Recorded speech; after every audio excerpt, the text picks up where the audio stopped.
les pido que por favor pongan mucha atención, porque vamos a presentar un nuevo concepto. Y ustedes saben, cada vez que hay un nuevo concepto se batalla para masticarlo, se batalla para agarrarle el sabor, se batalla para digerirlo. Pero ya cuando pasa todo ese proceso viene a ser pues de una ganancia enorme para nuestro espíritu. Hagamos al hombre conforme a nuestra imagen y semejanza. Retumbaron las palabras allá en la eternidad. Y era Dios expresando su deseo. Propiamente dicho, era Elohim expresando su intención. Y tomó de la esencia de la tierra, tomó del polvo de la tierra y formó un cuerpo. Y sopló aliento de vida en su nariz y fue un ser viviente. A su imagen lo creó. Conforme a su semejanza lo creó.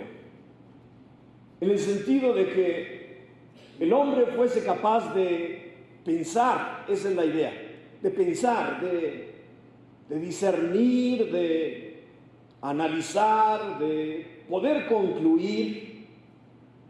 Con esa capacidad de razonar, Dios nos hizo a los hombres, a las mujeres, seres pensantes.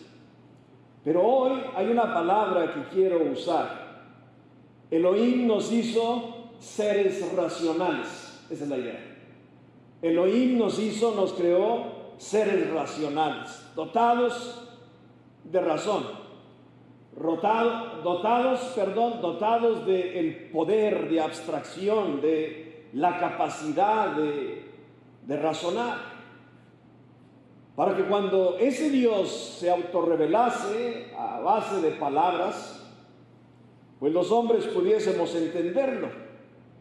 Aunque la racionalidad fue y es un arma de dos filos. Pero tiene la razón divina de ser, y eso es lo que nos toca a nosotros entender. Porque ¿de qué otra manera le entenderíamos? ¿De qué otra manera le podríamos visualizar si no fuese a través del razonamiento? Y lo que en un principio fue un Edén, un paraíso, de pronto, hermanos, se tornó en problema. Se acercó la serpiente y dijo a Eva, ¿con que Dios os ha dicho? Trato de imaginarme esta escena, ¿no? ¿En qué idioma le hablaría la serpiente a Eva? Pues me imagino yo que podría haber sido en el idioma de la serpiente, algo así como ¿con que Dios os ha dicho?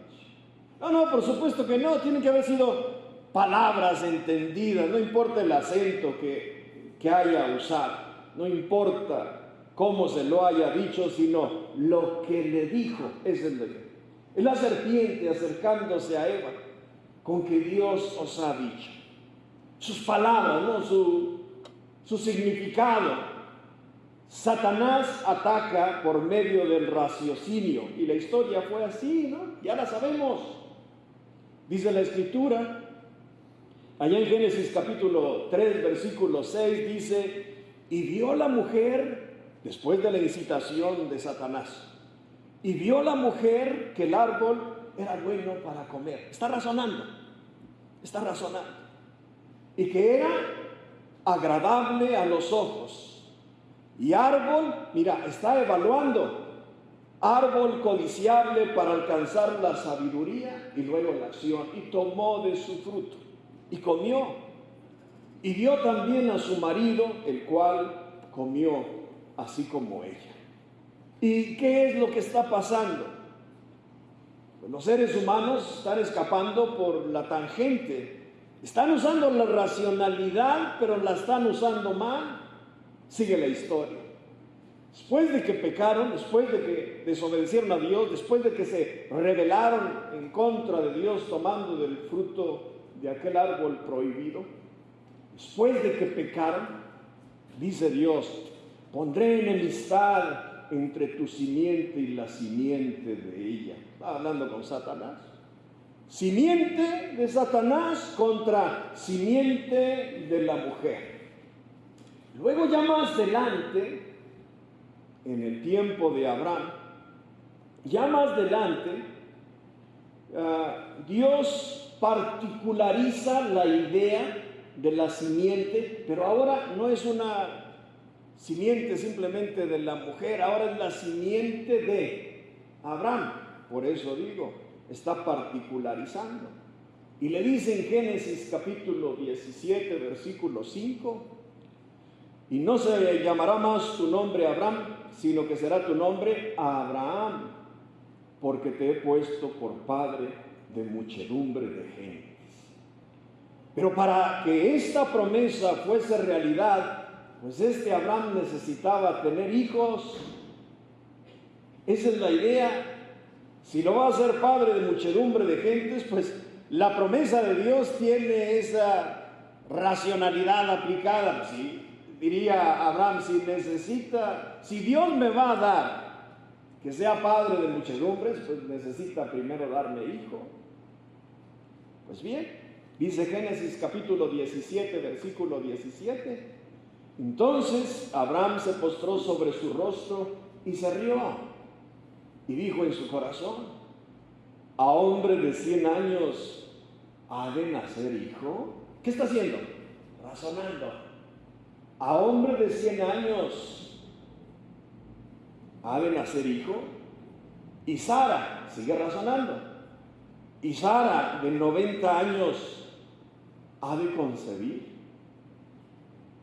Y Abraham habla con su esposa, piensan en la promesa, racionalizan la promesa.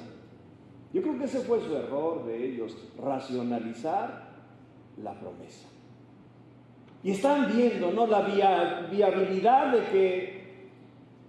de ser padres. Analizan la física, analizan la biología en base de la promesa. Esto es lo que Dios dice, esta es la física. Sara ya vieja, 90 años.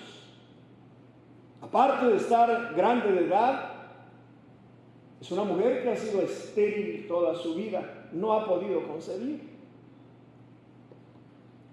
La solución, pues la solución hay que razonarla, dirían ellos. Si yo diría a Sara, no puedo tener hijos porque soy vieja y soy estéril, ¿por qué no te juntas a mi sierva Agar y tenemos hijos a través de ella? Porque era la usanza de aquellos entonces.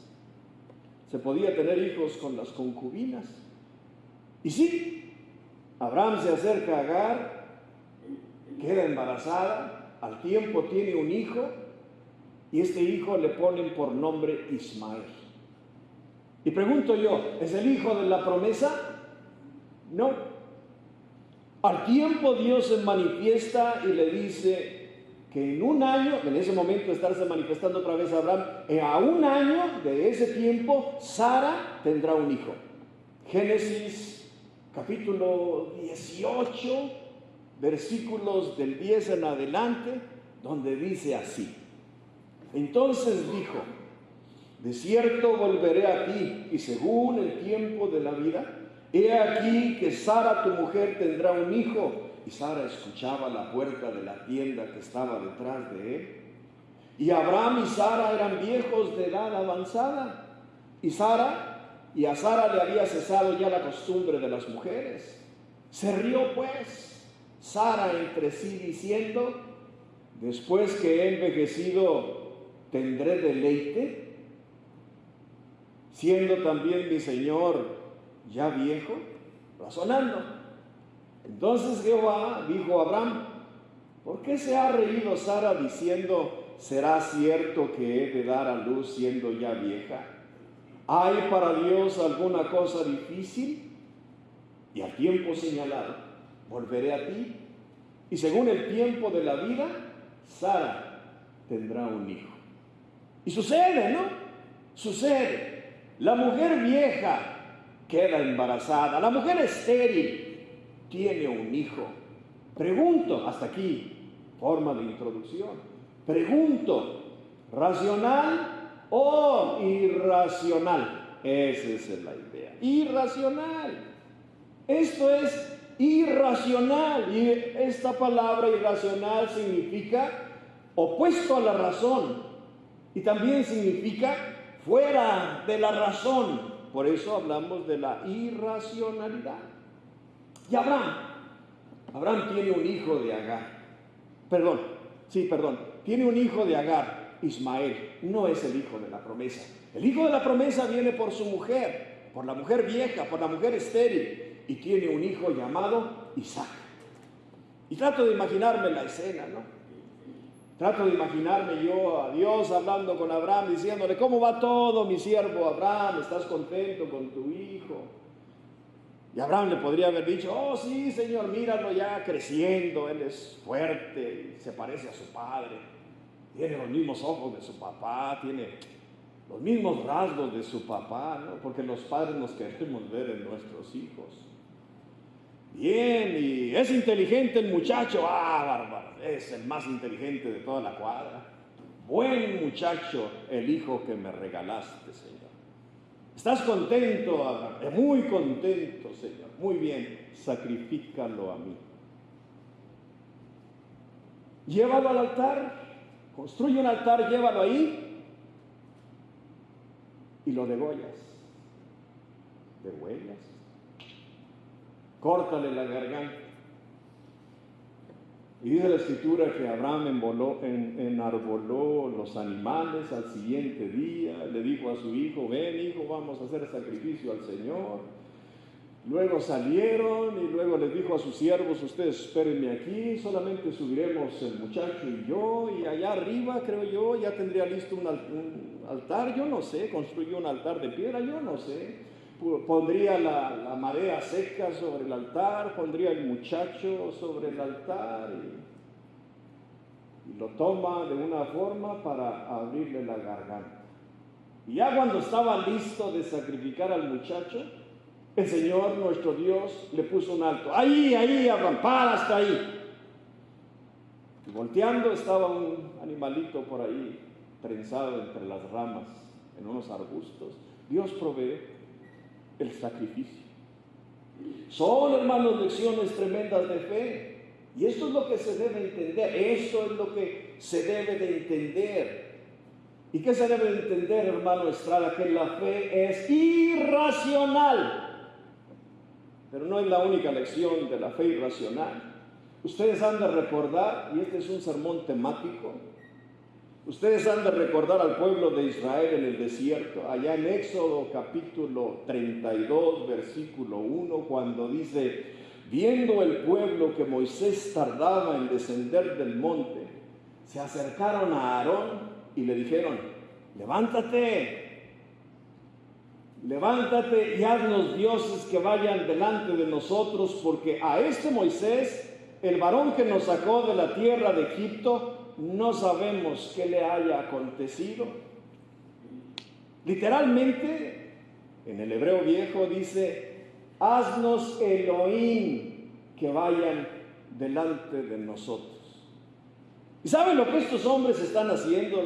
Lo que este pueblo está haciendo. Están tratando de racionalizar la idea de Dios. Haznos una representación física de Elohim. Ya sabemos, ¿no? Figura de buril, dice la escritura, que Aarón les hizo. Hasta aquí, y les doy lo que yo entiendo.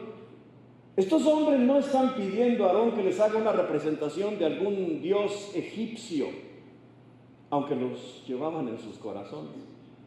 Simplemente están pidiendo una imagen racional de ese Dios que los había sacado de la esclavitud de Egipto. Por eso digo, simplemente están pidiendo una imagen racional de Dios. Es lo que pasa aún hasta nuestros días. Por eso hay cantidad de templos en todas las ciudades con cantidades de imágenes que, según ellos, representan a Dios. Pero ese Dios de la antigüedad, ese Dios creador, ese Dios Elohim es irracional. Es irracional así de entrada, es irracional, la idea de ese Dios es irracional. En primer lugar, no es temporal, es eterno, irracional. Es un Dios absoluto.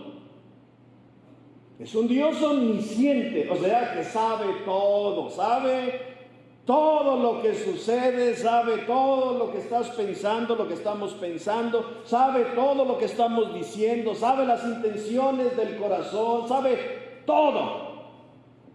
Esa idea de omnisciente es, hermanos, irracional. Es omnipotente, que todo lo puede. No hay cosa alguna que el Señor no pueda hacer. Irracional. Es omnipresente. A veces cuando ya nos vamos a retirar de estos lugares el domingo por la tarde y a veces el domingo por la noche ya, decimos en oración, despídenos en paz y ve con nosotros. ¿Por qué? Porque sabemos que Dios puede estar en todas partes al mismo momento, no solamente en la tierra, está en cada rincón del universo. ¿Y qué tan grande es el universo? No importa, en cada rincón del universo, ahí está Dios, omnipresente. Y pregunto, ¿racional o irracional? Irracional. Aún la idea del Elohim es irracional. ¿Por qué? Porque es el Dios plural. Hagamos, dijo Elohim, hagamos en plural. Hagamos al hombre conforme nuestra imagen y semejanza. Pero a pesar de ser Elohim plural, es uno. Pues ahí está, hermano, la idea de la irracionalidad. Esto es irracional, que siendo plural sea solamente uno. Es la idea del Dios eterno irracional. Es la idea del Elohim irracional. Es la promesa a Abraham irracional. Y por esa relación entre Dios y su siervo Abraham, por esa gran lección de fe irracional, porque es irracional que un hombre quiera sacrificar a su hijo, es irracional.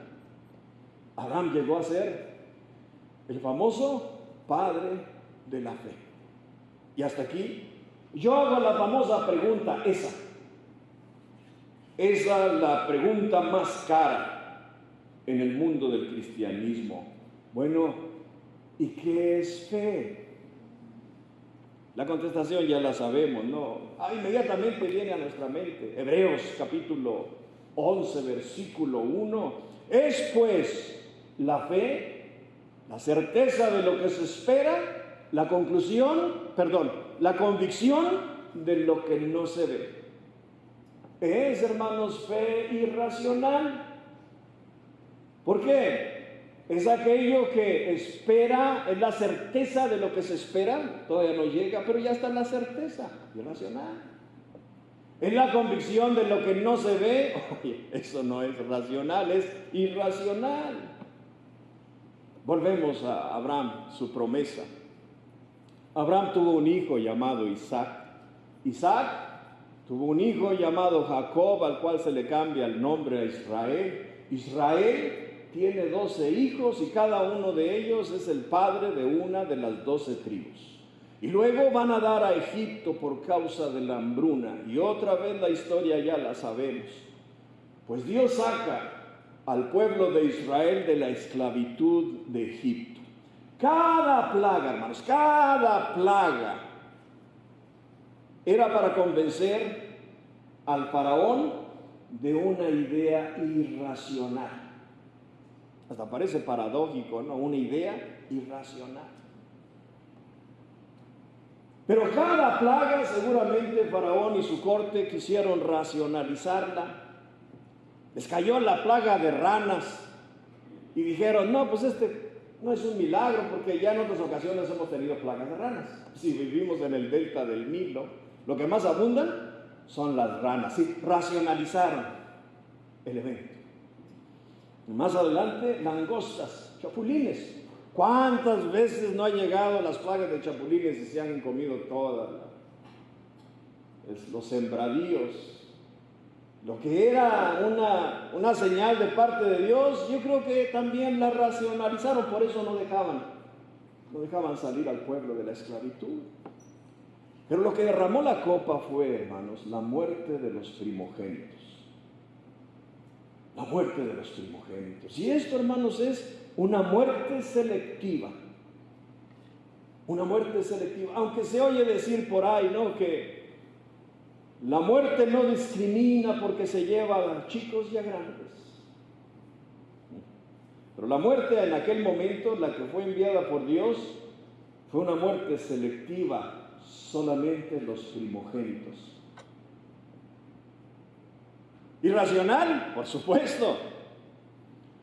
Pero si les digo que la muerte fue selectiva, déjenme subir un poco el valor de esto. Creo yo que la muerte fue súper selectiva.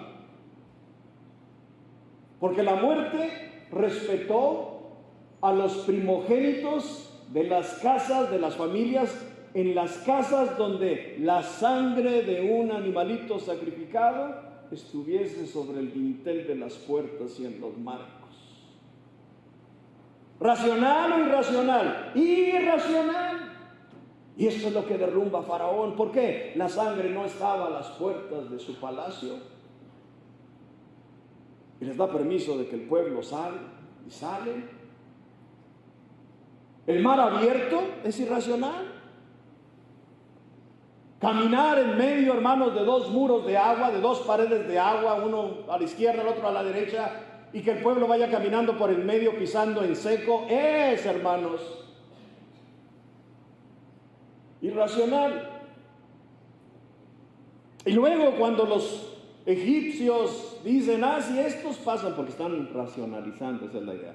Si este pueblo pasó por aquí, a mí no me importa cómo se abrió el mar, no me importa cómo se secó el lecho del mar, me importa lo que estoy viendo racionalmente. Estoy viendo que esto está pasando, nosotros también vamos. Y entraron, hermanos, y el Señor cerró las aguas. ¿Racional o irracional? Más adelante el pueblo encuentra que tienen sed y la única agua disponible eran aguas amargas. El Señor las endulza. Irracional. Tienen hambre, cae maná del cielo todos los días. Esto es irracional. Pero más irracional es que el Señor les diga, 6 días caerá el maná. ¿El séptimo? No. El día antes el día antes del sábado, ustedes tienen que levantar doble porción porque el sábado no caerá maná. Por eso, hermanos, esto raya en la irracionalidad. Una cantidad, hermanos, una tras de otra, una cantidad de lecciones de pura y llanamente fe irracional. En la mente de Dios todavía estaba la promesa que le había hecho a Eva y la que le había particularizado en Abraham. Ahí está todavía la idea. Pero el pueblo no aprende. El pueblo no aprende. Pueden reconocer la grandeza y la divinidad del Dios Elohim, pero tienen miedo. Porque tienen ese afán de querer racionalizar a Dios. Y es así, ¿no? No podrían con el paquete que el Señor les había encomendado, que por medio de ellos vendría la simiente que le fue prometida a Eva, la simiente que le fue prometida particularmente a Abraham. Y Dios tiene que hacer algo, viendo que estos hombres racionalizan lo que no debían de racionalizar. Él les pone, fíjense lo que hace, agarra una ley, la ley mosaica, un sistema racional y lo pone sobre ellos. Un sistema racional. Porque la ley decía, tienes que hacer esto, otro, esto y esto también. Esto no, esto tampoco y esto tampoco. Es una ley racional. Y era necesario, ¿no? Porque Vamos a suponer que la ley fuese como un túnel que el Señor les puso para que por un lado entrasen y se guardasen dentro de la ley para poder traer la simiente prometida. Entran 12 tribus por la entrada, perdonen la redundancia, y por la salida solamente salen 2. Benjamín y Judá. Y de Judá, hermanos, viene la promesa. Y cuando la ley, ese sistema racional, cumple con su propósito, es anulada, es cumplida, es quitada. Así como fue añadida, fue quitada para volver a dejar todo el panorama de esa fe irracional, de Adán y Eva, de esa fe irracional de Abraham, y ahora de esta fe irracional de nuestros tiempos. Porque para que se llevase a cabo el cumplimiento de la promesa de Abraham, se necesitaba ese nacimiento de Jesús, de una virgen no tocada por varón. Irracional. Cuando Jesús camina sobre el mar, irracional. Cuando cura paralíticos, irracional. Cuando vuelve a hacer que los ciegos vean, irracional. Los leprosos limpiados, irracional. La multiplicación de los panes, las pescas milagrosas, irracional. Resucita muertos, irracional. Y este es el punto, ¿no? La racionalidad tiene que abrirse hacia la fe. Una fe marcada como irracional. ¿Cuál es el problema, hermanos, de aquellos días y cuál es el problema de nuestros días? Que racionalizamos la fe. Ese es el problema. Y siempre pensamos así, ¿no? Para ir desde este lugar a este lugar, necesitamos racionalizar. Para ir de A a B, necesitamos nosotros hacer esto, proveer esto, pasar por aquí, luego aquí, llegaremos allá. Pensamos, racionalizamos, nos basamos en estadísticas, en estrategias, en procesos. Por eso hasta aquí yo pregunto, bueno, ¿y qué es fe? ¿Dónde quedó la fe? ¿Cómo debemos de entenderla? En cierta ocasión Jesús mismo les dijo a los que le oían, si tuvieses fe como el grano de mostaza, le dirías a este monte, muévete y échate a la mar, y el monte lo haría. ¿Lo creemos? No. ¿Por qué? Porque hemos racionalizado la fe. Entonces, ¿qué es fe? ¿Qué es nuestra fe más particularmente? Y la fe, hermanos, sigue teniendo la misma definición. Es pues la certeza de lo que se espera, la convicción de lo que no se ve. Y cuando se nos presenta la idea de un Dios diferente a los dioses de los pueblos, porque cada pueblo no tiene sus dioses, cada cultura ha tenido sus dioses. Cuando un pueblo entraba en conflicto con otro pueblo, le pedían a sus dioses o al dios de la guerra y le decían, tú, Marte, que eres el dios de la guerra, danos la victoria sobre este pueblo. Y aquel pueblo por su parte estaban en las mismas, tú, Dios fulanito, porque eres el Dios que nos protege, danos la victoria sobre este pueblo, como si fueran los dioses, no los que estuvieran peleando. Y cuando este pueblo dominaba a este otro, ¿saben qué era lo que hacían? Agarraban todos los dioses de este pueblo, todo el catálogo de dioses, y los ponían en sus lugares, porque decían, si estos dioses nos sacaron adelante, pues con otros 10 dioses vamos a estar mejor. Racionalizaban la idea de los dioses. La mayoría de esos dioses, o algunos de esos dioses, pedían sacrificios de los hombres que creían en ellos. Algunas veces se sajaban la piel con cuchillos, cortaban su piel con cuchillos. Y ahí estaba, ¿no?, su Dios hecho de madera, hecho de piedra, hecho de plástico, made in China. Hacían sacrificios. Algunas veces se atrevían a pasar por fuego a sus hijos en honor a Moloch, dioses malos, dioses egoístas. Pero en realidad solo el carácter de cada pueblo plasmado en sus dioses. Pero de pronto los israelitas pregonan que hay un solo Dios, no muchos. El politeísmo generalizado, dicen los israelitas, es mentira, la verdad es monoteísta, un solo Dios.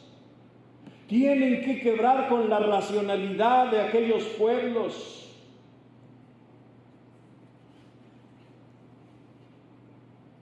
Y tiene que quebrar de una manera que sea convincente. Por eso Dios usa la racionalidad hasta cierta manera. Sí, por supuesto, porque mira, allá en la antigüedad hay profecías. Y aquí en el Nuevo Testamento su cumplimiento. Y si la profecía era que en Abraham serían benditas todas las naciones, y acá en el tiempo moderno viene el nacimiento de esa simiente, una mujer virgen embarazada. Ese cuento nada más lo hacían allá en los pueblitos, en la antigüedad, cuando alguna muchacha salía embarazada, les decían, ahí se obra el Espíritu Santo. Una mujer virgen embarazada. De pronto, así de pronto, sin que haya un varón de por medio. De pronto aparece una semillita en su vientre y germina su óvulo. ¿Cómo? Yo no sé, pero sucede. Quiebra con la racionalidad y al tiempo nace un niño. Pero de cualquier manera los hombres tratan de racionalizar esto, porque en el nacimiento de Jesús dicen así, no, en realidad es hijo de José. Y otros decían, no, lo que pasa es que quedó embarazada antes de casarse con José y es hijo de un soldado romano que se llamaba Churin von Fleiss. Es el hijo nacido de fornicación, pregonaban los judíos. A los 12 años asombraba a los maestros del pueblo. Pero todavía es algo racional, ¿no? Pues es la excepción. Un niño de 12 años sumamente inteligente. El problema es cuando Jesús tiene que probar quién es, y lo tiene que probar a base de hechos irracionales. Dijo, yo soy el Cristo. Y aquellos dijeron, está loco, tiene demonio. Es fácil decir, yo soy el Cristo, lo difícil es probarlo. Ten piedad de mí, gritaba el leproso al ver a Jesús venir por el camino. Después de que nace milagrosamente Jesús, se encuentra con el leproso. Ten piedad de mí. Jesús tuvo piedad de él. Restauró su piel. Y luego le dijo, ve y muéstrate a los sacerdotes como era la usanza, porque los sacerdotes eran los únicos que podían certificar la sanidad. Mientras iba, dice la Escritura, su carne fue restaurada. Otro, un paralítico que está por años ahí tirado y de pronto milagrosamente anda brincando y saltando y alabando a Dios. Un ciego que es tratado con un poco de tierra y un poco de saliva. El Señor puso en los ojos de aquel ciego y cuando fue y se lavó, él ya veía. Una mujer con flujo de sangre, ni siquiera el Señor la vio, ni siquiera el Señor le dijo, sé sana. Dijo la mujer, si tan solo tocase la ropa de este que yo creo que sí es. Y se acercó entre la multitud, a duras penas tocó la túnica del Señor y a ese momento fue sana de su azote. Y esa es la irracionalidad. Pero enfrente de todos estos milagros, ahí está, ¿no? La disyuntiva. de hacer la diferencia entre lo que es racional y lo que es irracional. Un paralítico viene cargado por 4.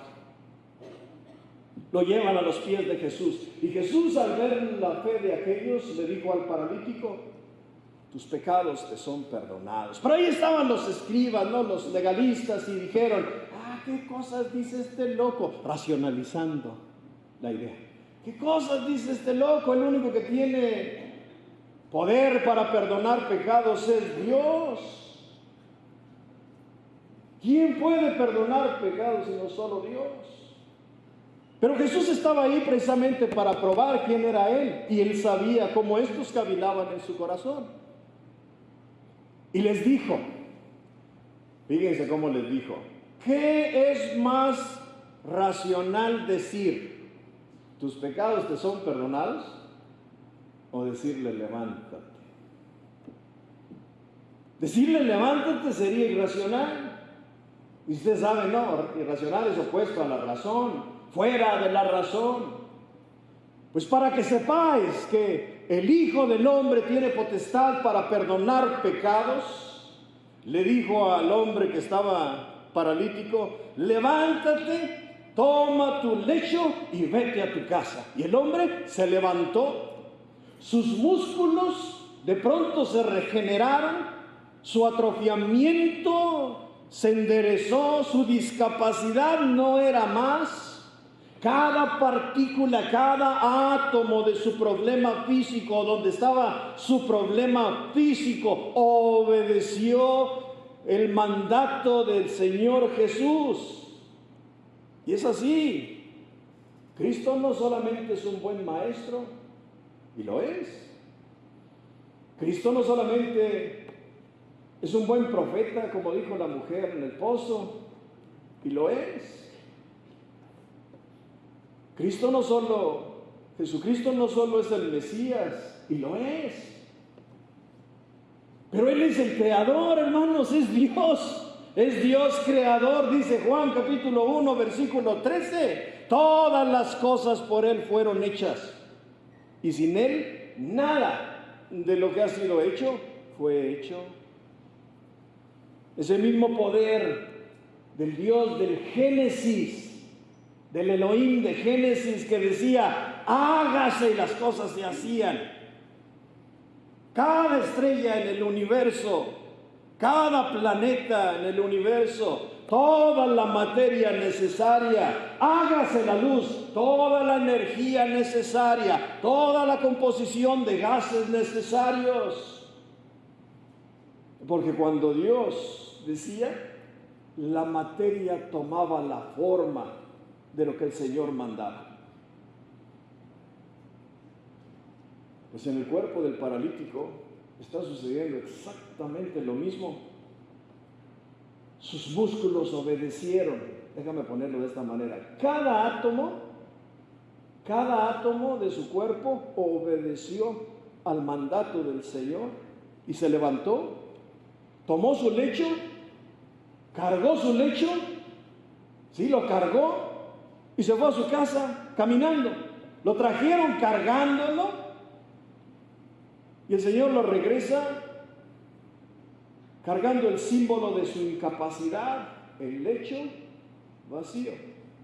Más el lecho cargado, que dice sin palabras lo irracional que es la idea de Dios. Pero lo más tremendo y apabullante, hermanos, es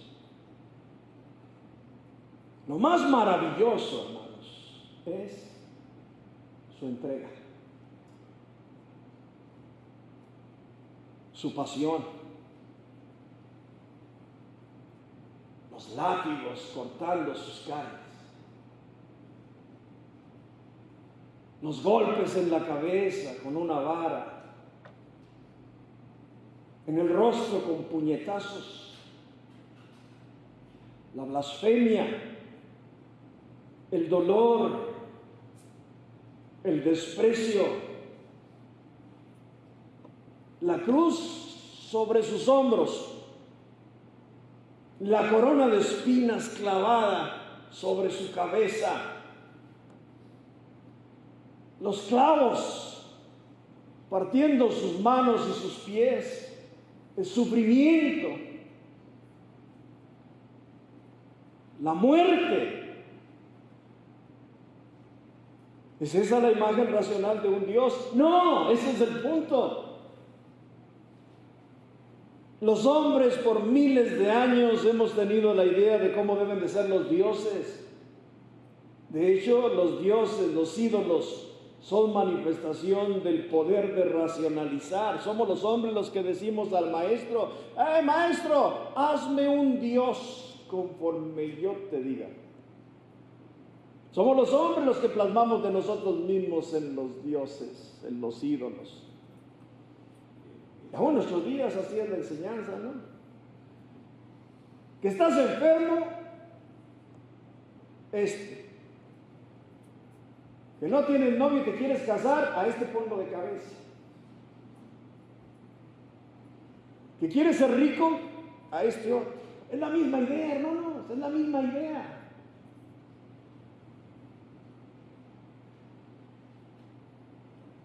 Pero este Dios, este que se da a sí mismo, es completamente irracional.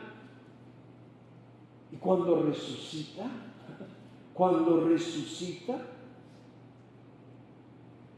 porque murió,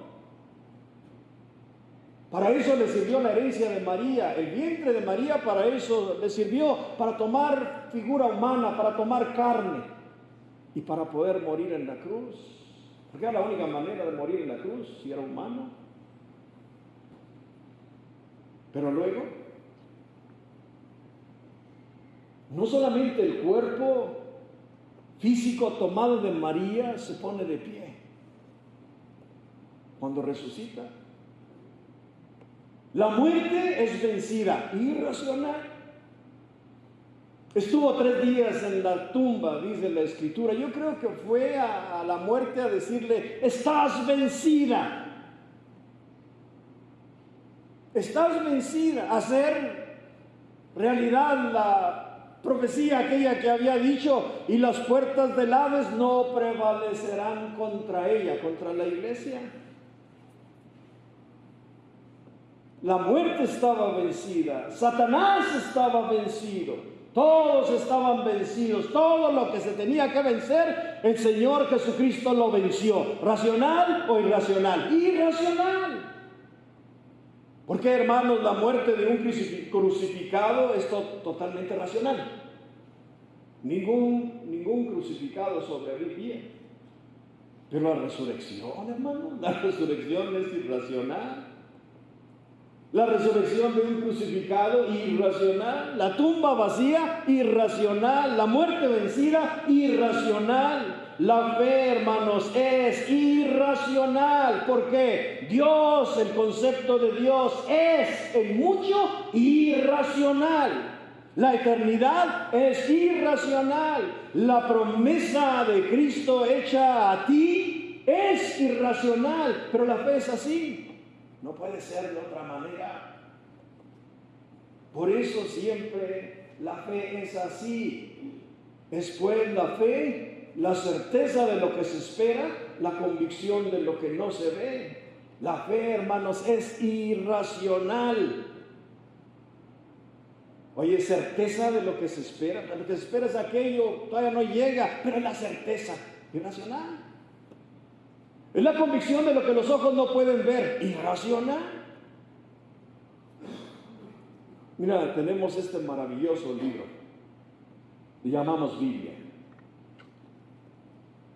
Es una escritura, está llena de palabras. Esa es la forma racional de parte de Dios de darse a conocer.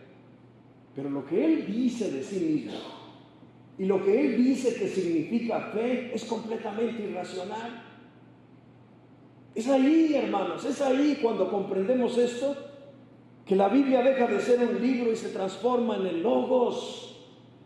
Y se pone tan pesada que es difícil cargarla. Y la mente saturada de ella, es cuando el corazón se engrandece y es cuando le damos lugar a Dios y es imposible, hermanos, quitarlo de ahí, porque cuando le damos el lugar que le corresponde a Dios en nosotros, ese lugar le pertenece, es su divinidad reclamando ese lugar. Y entonces, hermanos, la palabra que Dios habla se pone tan pesada en nosotros. La responsabilidad, hermanos, de hacer como Él dice y de primeramente creer como Él dice, nos hace automáticamente inclinar nuestra cerviz. Es imposible quedarse de pie, y la mejor posición, el mejor lugar es a sus pies, de rodillas, con mi frente tocando sus sandalias. Entonces ahí, sin abrir los ojos, lo puedo contemplar. A su Hijo de Dios sentado a la diestra del Padre. Es cuando el Espíritu Santo, hermano, nos llena, nos rebosa, y mi boca, mis labios se vuelven instrumentos de decir lo que hay que decir, y mi cuerpo se vuelve instrumento de hacer lo que hay que hacer. Entonces esa pesadez se vuelve su potencia en mí, porque la fe es irracional. Me dice una hermanita ayer en la tarde: ¿no está cansado, hermano? Puedo racionalizar cansado, puedo racionalizar cuerpo, puedo racionalizar dolor de mi cuerpo. Y le dije: no. ¿No está cansado? No. ¿Y por qué no está cansado? Porque estoy haciendo la obra de mi Padre Celestial. Es interesante, ¿no?, que nuestra fuerza radica en aquello que es irracional. Y últimamente nuestra fe, estoy hablando como cristiano, el cristianismo, hermanos, está sellado con la resurrección. Pero un muerto que se levanta es irracional. Una tumba vacía es irracional. Que asciende a los cielos es irracional. Que está sentado a la diestra del Padre es irracional. Entonces, hermanos, ¿qué es fe? Y si lo entendemos y escapamos de la racionalidad a la irracionalidad, la ganancia es nuestra. ¿Cuál sería el problema? Seguir racionalizando la fe. Es ahí cuando nos robamos de grandes maravillas que Dios quiere hacer entre nosotros. Mira al paralítico: tus pecados te son perdonados. ¿Quién es este que perdona pecados? Es Jesús. Ya lo sabemos, ya lo creemos. ¿Lo crees tú? ¿No lo crees? A ver, otra vez. ¿Y quién es este que perdona pecados? Ya lo sabemos, es nuestro Señor Jesucristo. ¿Lo crees tú? Amén. Y Él quiere seguir perdonando pecados. Porque tú últimamente eres el leproso que necesita ser lavado, limpiado tu piel. Tú eres el que no puede caminar justamente por la invalidez en esta vida. El Señor te quiere poner de pie para que camines tus días con dignidad. Pero volviendo a esa idea, ¿no?, de perdonar pecados, esa es la labor de Jesús. Por eso vino, y por eso se entregó, y por eso sufrió, y por eso sangró, y por eso murió. Para pagar por tu pecado. ¿Qué es lo mínimo que puedes hacer? Creer en Él. Y si Él te dice que la forma de perdonarte tus pecados es por obediencia al Evangelio, muerte, sepultura y resurrección. Eso es lo que significa Evangelio: muerte, sepultura y resurrección. La muerte, sepultura y resurrección de Jesús, sí, pero tú también tienes que pasar por ahí.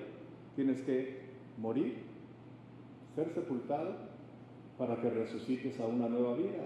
¿Y cómo es esto? Aquí hay agua que impide que tú seas bautizado. Si lo crees, si ya te lo hemos estado predicando por tiempo, Si lo crees y ya por tiempo te lo han estado, dice y dice y dice, ¿por qué te detienes? Si esto de ser cristiano, esto de tener esta fe es maravillosa, pues esa fe es la que necesitas, no para mover un monte, para moverte tú y venir acá y ser bautizado para el perdón de tus pecados.